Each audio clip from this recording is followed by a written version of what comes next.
Welcome to my channel, friends. If you guys want to recover your recently deleted videos, then this video is for you guys. In this video, I will tell you step by step how to restore your recently deleted videos from TikTok. You must watch till the end.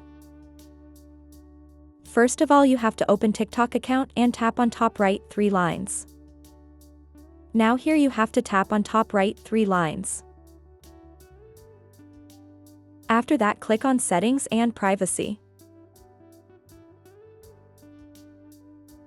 After that, here you have to scroll down a bit and click on the account center. When you click on your account center, here you will see an option recent deleted. You have to click on it. From here you have to click on recently deleted.